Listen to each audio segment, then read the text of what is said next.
Et contre la traite des êtres humains, le Maroc et le Niger renforcent leur coopération. Lundi à Rabat, les deux pays ont ratifié une déclaration d'entente entre la Commission nationale de coordination des mesures de lutte et de prévention contre la traite des êtres humains d'une part, et la Commission nationale de coordination de lutte contre la traite des personnes et le trafic illicite de migrants et l'Agence nationale de lutte contre la traite des personnes et le trafic de migrants en République du Niger. Objectif, intensifier la coopération en matière de lutte contre la traite des êtres humains à travers l'échange des expériences et des bonnes pratiques et le renforcement des capacités des acteurs dans ce domaine.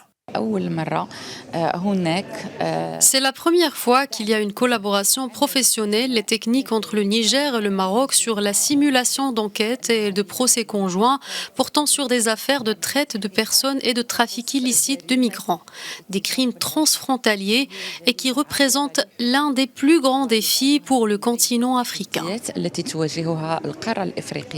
La Commission nationale de coordination des mesures de lutte et de prévention contre la traite des êtres humains demeure ouverte à toute proposition de coopération avec son homologue du Niger. Dans ce sens, elle met à disposition ses expériences, ses bonnes pratiques et compétences, que ce soit en matière de prévention et de renforcement des capacités dans le domaine de l'enquête criminelle, l'identification des victimes présumées de ce crime ou de sensibilisation des citoyens. Pensons que la coopération entre le Maroc et le Niger n'a pas attendu aujourd'hui en fait. C'est une coopération vieille qui a toujours existé. Il y a toujours de très bons rapports entre le Maroc et le Niger. Et ce voyage d'études nous permet une fois encore de consulter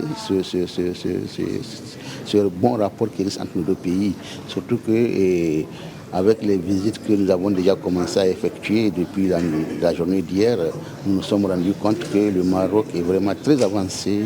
dans le combat contre le fléau et que nous allons nous inspirer de ces pratiques, ces bonnes pratiques du Royaume du Maroc. À noter que la Commission nationale de coordination des mesures de lutte et de prévention contre la traite des êtres humains organise une série d'activités sur la période allant du 25 juillet au 5 août en partenariat avec le Bureau Maroc de l'Office des Nations Unies contre la drogue et le crime et l'Union européenne avec comme point d'orgue une simulation d'enquête et de procès conjointe portant sur des affaires de traite de personnes et de trafic illicite de migrants qui se tiendra à Casablanca du 2 au 5 août.